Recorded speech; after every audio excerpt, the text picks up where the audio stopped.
بسم اللہ الرحمن الرحیم۔ السلام علیکم ورحمۃ اللہ وبرکاتہ۔ یہ مختصر القدوری کا دوسرا سبق ہے۔ گزشتہ سبق میں ہم نے کتاب، مصنف کا تعارف، فقہ کا تعارف اور کتاب میں استعمال ہونے والے کچھ بنیادی اصطلاحات پڑھی تھی۔ اب اس سبق میں ہم کتاب کا باقاعدہ آغاز کریں گے۔ اس کتاب میں 3 چیزیں کور کرنی ہوتی ہے۔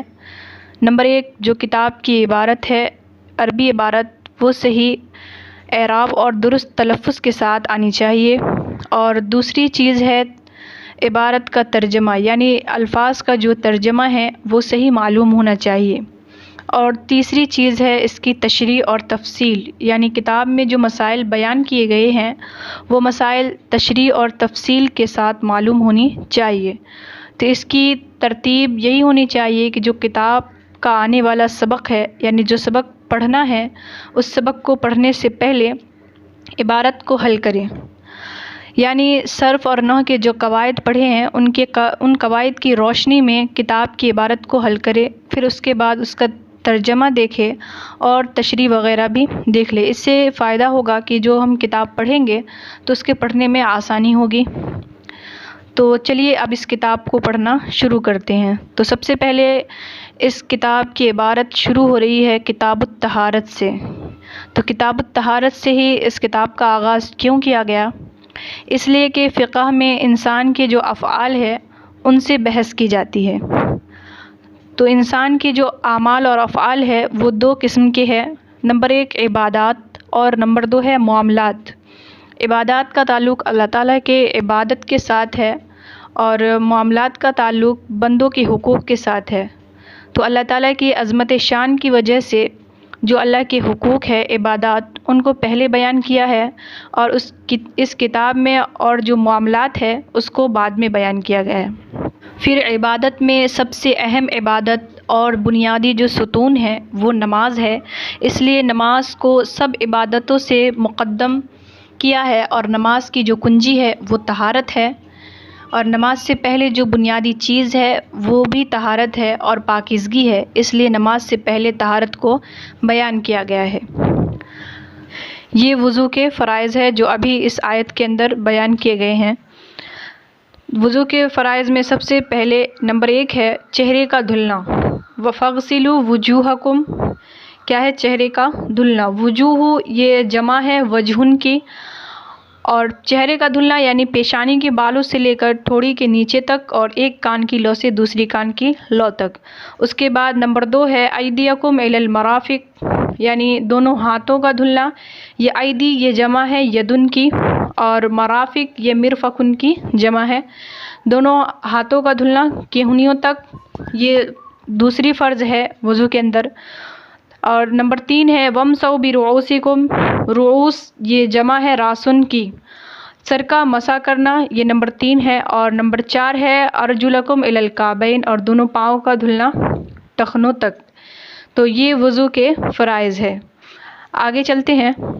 آگے ہے فَفَرْضُ الطَّہَارَةِ غَسْلُ الْأَعْضَاءِ الثَّلَاثَةِ وَمَسْحُ الرَّأْسِ والمرفقان والقعبان تدخلان فی فرض الغسل عند علماء الثلاثة خلافا لزفر رحمہ اللہ تعالی، کہ فرض ہے وضو کے اندر، طہارت سے مراد یہاں پر وضو ہے، کہ فرض ہے وضو میں تینوں اعضاؤں کا دھلنا۔ یہ غسل الاعضاء الثلاثہ ہے، تینوں اعضاؤں کا دھونا۔ ومسح الراس، اور سر کا مسح کرنا۔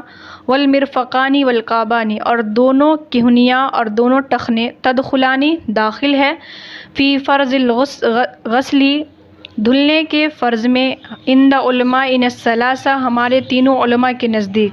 ائمہ ثلاثہ یہ میں نے سبق نمبر 1 کے اندر بتایا تھا۔ ائمہ ثلاثہ کے اندر امام ابو حنیفہ رحمۃ اللہ علیہ، امام ابو یوسف رحمۃ اللہ علیہ اور امام محمد رحمۃ اللہ علیہ شامل ہے۔ تو ہمارے تینوں علماء کے نزدیک دونوں کہنیاں اور دونوں ٹخنے داخل ہے دھلنے میں، یعنی کہ وضو کے اندر دونوں کہنیوں کو بھی دھلیں گے اور دونوں ٹخنے کو بھی دھلیں گے، یہ کیا ہے؟ فرض ہے۔ لیکن کیا ہے؟ خلافاً لزفر رحمہ اللہ تعالی، لیکن اختلاف ہے امام زفر رحمۃ اللہ علیہ کا، یعنی یہاں پر امام ظفر رحمۃ اللہ علیہ اختلاف کرتے ہیں کہ دونوں کہنیاں اور دونوں ٹخنے جو ہے یہ وضو کے اندر فرض میں داخل نہیں ہے، کہ اس کو دھلنا ضروری نہیں ہے، لیکن ہمارے جو ائمہ ہیں وہ کہتے ہیں کہ نہیں، دونوں ٹخنے اور دونوں کہنیاں دھلنے کے اندر داخل ہے، یعنی وضو کے اندر ان کو دھلنا فرض ہے۔ یہ اختلاف ہے۔ دو چیزیں ہیں، پہلا ہے غائط اور دوسرا ہے مغیّہ، انہی میں ہمارے اور ائمہ اور امام ظفر رحمۃ اللہ علیہ کا اختلاف ہے۔ ہمارے جو ائمہ ہیں وہ کہتے ہیں کہ غائط مغیّہ میں داخل ہے۔ غائط کہتے ہیں الا کے جو ما بعد ہو اس کو غائط کہتے ہیں، اور الا کے جو ما قبل ہے وہ مغیّہ ہے۔ تو ہمارے جو ائمہ ہیں، ائمہ ثلاثہ، وہ کہتے ہیں کہ غائط مغیّہ کے اندر داخل ہے، یعنی کہنیاں اور دونوں ٹخنے جو ہے یہ دھلنے میں داخل ہے، وضو کے جو فرائض ہے ان میں دھلنے میں یہ داخل ہے۔ لیکن امام ظفر رحمۃ اللہ علیہ کہتے ہیں کہ نہیں، غائط مغیّہ کے اندر داخل نہیں ہے، یعنی ہمارے ائمہ کہتے ہیں کہ ما بعد ما قبل میں داخل ہوگا، لیکن امام ظفر رحمۃ اللہ علیہ کہتے ہیں کہ نہیں، ما بعد ما قبل کے اندر داخل نہیں ہوگا۔ امام ظفر رحمۃ اللہ علیہ نے اس کی ایک مثال دی ہے، ثم اتموا الصیام الی اللیل، کہ تم روزے کو پورا کرو رات تک۔ تو اس سے مراد رات تک سے مراد یعنی رات کی جو شروعات ہوتی ہے تب تک ہم روزے کو پورا کریں۔ یہ انہوں نے یہ مثال دی ہے امام ظفر رحمۃ اللہ علیہ نے، کہ اگر جب الی اللیل کا جب لفظ آیا ہے تو یہ یہاں رات تک سے مراد ہم رات کے شروعات تک ہی رکھتے ہیں، تو اسی طریقے سے الی الکعبین اور الی جو کعبین کا جو لفظ آیا ہے اور الی المرافق کا، تو اس سے مراد ما قبل تک ہی ہے، ما بعد داخل نہیں ہے، یعنی کہ کہنیوں کو دھلنا فرض نہیں ہے۔ وہ اس مثال سے اس بات کو ظاہر کر رہے ہیں۔ تو اس کا جواب دیا ہے ہمارے ائمہ نے کہ ما بعد کوئی اور چیز ہو اور ما قبل کوئی اور چیز ہو تب یہ بات ہوگی، یعنی کہ اگر ما قبل کچھ اور ہے اور ما بعد کچھ اور ہے تب یہ بات مانی جائے گی کہ ما بعد جو ہے ما قبل کے اندر داخل نہیں ہوگا، لیکن اگر ما بعد بھی وہی ہے اور ما قبل بھی وہی ہے تب یہ چیز وہاں پر نہیں ہوگی، یعنی ما بعد اور ما بعد جو ہے ما قبل کے اندر داخل ہوگا اگر دونوں چیز سیم ہے، لیکن اگر ما بعد الگ ہے اور ما قبل الگ ہے تو ما بعد ما قبل کے اندر داخل نہیں ہوگا۔ یہ ہمارے ائمہ نے اس کا اختلاف کا جواب دیا ہے۔ یہ اختلاف تھا جو کہنیاں اور جو ٹخنے ہیں یہ وضو کے دھلنے کے اندر داخل ہے یا نہیں ہے، اس پر جو اختلاف تھا ہمارے ائمہ کا اور امام ظفر کا، وہ میں نے ابھی آپ لوگوں کے سامنے بیان کر دیا۔ اب آگے چلتے ہیں۔ آگے ہے والمفروض فی مسح الراس مقدار الناسیۃ وهو ربع الراس لما روى المغیرۃ بن شعبۃ ان النبی صلی اللہ علیہ وسلم اتى سباتۃ قوم فبال وتوضأ ومسح علی الناسیۃ وخفیہ۔ اور فرض ہے والمفروض، اور فرض ہے سر کے مسح میں پیشانی کی مقدار، وہو ربع الراس، اور وہ سر کا چوتھائی حصہ ہے۔ اور روایت کیا ہے مغیرہ بن شعبہ رضی اللہ عنہ نے کہ بے شک اللہ کے رسول صلی اللہ علیہ وسلم آئے قوم کے کوڑے پر، اور فبالا قضائے حاجت کیا اور وضو کیا اور مسح کیا اپنے پیشانی پر اور خفین پر۔ تو یہ ہے آگے کی عبارت۔ سر کے مسح میں پیشانی کی مقدار پر مسح کرنا یہ بھی فرض ہے، اور اس کی دلیل یہ مغیرہ بن شعبہ رضی اللہ عنہ کی روایت والی جو حدیث ہے یہی اس کی دلیل ہے۔ لیکن سر کے مسح کے اندر بھی ائمہ کا اختلاف ہے۔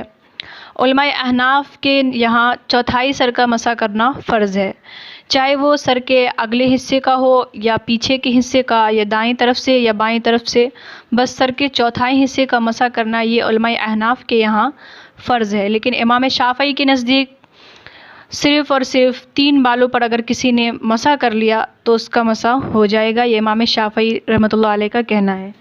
لیکن امام مالک اور امام محمد رحمۃ اللہ علیہ کے نزدیک پورے سر کا مسح کرنا فرض ہے۔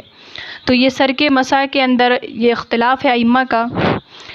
علماء احناف کہتے ہیں کہ سر کے چوتھائی حصے پر مسح کرنا فرض ہے، اور وہ دلیل دیتے ہیں یہی حدیث مغیرہ بن شعبہ رضی اللہ عنہ کی جو حدیث ہے وہ دلیل دیتے ہیں اس حدیث سے کہ اللہ کے رسول صلی اللہ علیہ وسلم قوم کے کوڑے پر آئے اور قضائے حاجت کیا اور وضو کیا اور مسح کیا اپنے پیشانی کی مقدار پر۔